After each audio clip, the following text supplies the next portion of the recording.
Unfortunately, none of the Playboys were worth any money. Most of them were in really bad condition, and there wasn't a prize in the bunch. All right, Peaches will take care of it. Thanks for coming in. Thanks for the business. Thank you.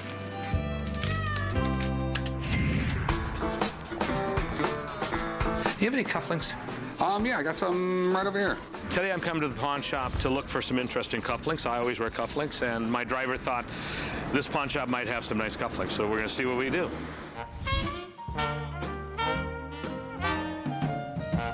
I wear cufflinks because it kind of sets me apart from what the other people do. They're not over the top, and cufflinks add just a little flair, a little touch, a little bit of style. Let me see these silver ones. Okay. How many years have you been collecting cufflinks? Oh, probably 25 years. I've got like 400 pairs of cufflinks. Whenever I'm in a good city, even small cities, I always go into pawn shops because pawn shops always have a nice collection of cufflinks. Let's look at the ones back here. The sterling. These ones right here? Yeah. Those are George Jensen's.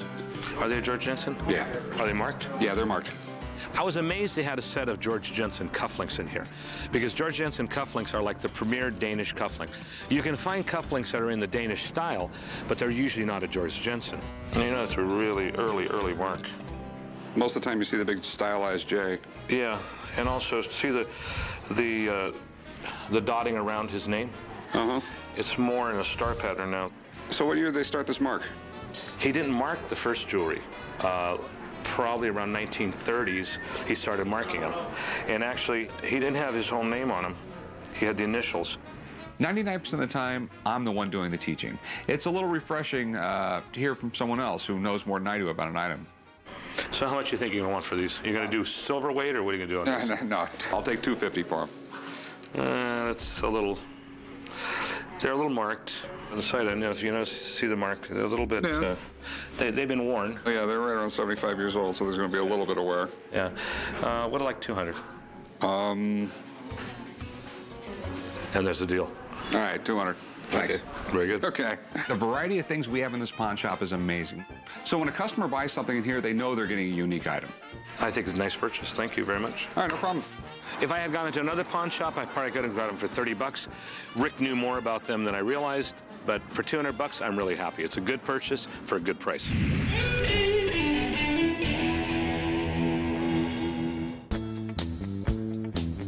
After buying the 1970 crossbow, me and Chum decided to take it to the range and see if it worked.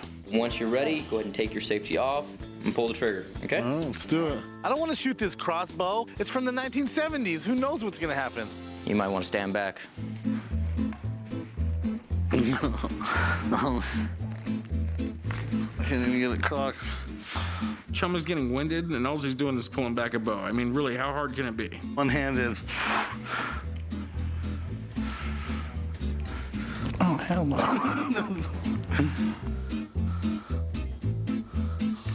This would have taken forever to kill someone.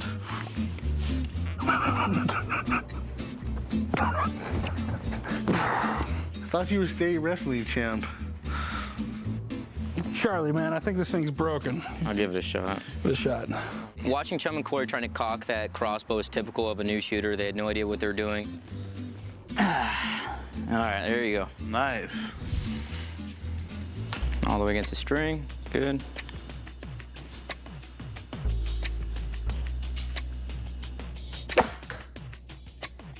Give me that, dude. 100 bucks, I could shoot it better than you. 200, you're on. All right, 200.